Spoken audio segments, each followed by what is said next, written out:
Allah loves you, so why does Allah send more trouble when He loves more? The Messenger ﷺ says, يُبْتَلَى الرَّجُلُ عَلَى حَسْبِ دِينِهِ. A person will be tried with hardship, with challenges, trials, according to the level of his iman, according to the level of his faith and his deen. The people who receive the most or the hardest trials are the prophets. Then the ones nearby in iman. A person will be tried according to the level of their faith. For Allah subhanahu wa ta'ala loves the prophets most and the righteous ones most. According to the level of your iman, of your taqwa, Allah loves you. So why does Allah send more trouble? Because trial is good. Ultimately, there is so much wisdom and benefit in trials. But the thing is that most of us are short-sighted not to notice that. It's the wisdom of Allah subhanahu wa ta'ala. Many times, Allah sends opportunities our way, and when we see them, we consider them to be trouble. We consider them to be problems. We consider them to be challenges that will wreck our life, that will destroy our life.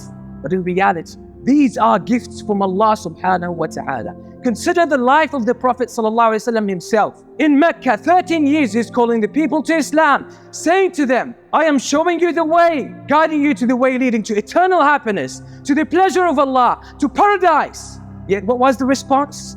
He was challenged. He was persecuted. His companions were tortured, were killed in front of his eyes. And he couldn't do anything. What was the outcome? The best nation ever brought forth to mankind. History was written with actions of the companions of the Prophet ﷺ who went through these very trials. So if Allah subhanahu wa ta'ala wants to transform you, Allah wants to make you a better Muslim, you cannot ascend to a higher level of faith, of iman, of skill, of personal strength. What does Allah subhanahu wa ta'ala do to you? If you settle for complacency and you feel relaxed, you don't want to get out of your comfort zone, what does Allah subhanahu wa ta'ala do to you?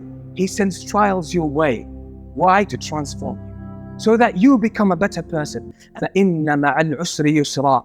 إِنَّ مَعَ الْعُسْرِ يُسْرًا. Indeed, with every hardship, there is ease. But when we are in the trial, what happens? Our intellect, our understanding contracts. We start to question the wisdom of Allah subhanahu wa ta'ala. But bear in mind, whenever a trouble comes your way, consider that to be a gift from Allah subhanahu wa ta'ala, and you have been unable to grow up to a higher level, and Allah has given you the opportunity now. But by the way, if you don't maintain this mentality or this outlook on trial, what will happen? The trial will turn out to be punishment, and you will miss all the advantages of that. Who says that? The Prophet ﷺ. Allah subhanahu wa ta'ala says, and listen to this beautiful statement.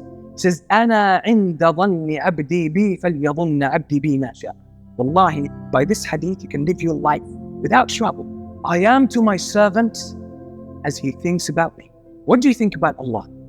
I am to my servant as he thinks about me. So when the trial comes your way, if you maintain good thoughts that are in accordance with the names and attributes of Allah, and this is why if you want to attain this high level, you need to learn the names and attributes of Allah, that He is the most wise. His knowledge encompasses everything. There's no value learning these without applying them in our lives. So when you know that Allah is the most wise, the trial comes your way, you know that everything happens by the permission of Allah. It happens by the permission of Allah, and Allah is wise. It must be good for me. I'll trust Allah and I'll march forward, and I see what opportunity Allah has put in my way through this trial. I'll see through it, and I'll be able to get to savor the rewards of that. The way you see it, this is how you will react to it, and this is what you will get at the end.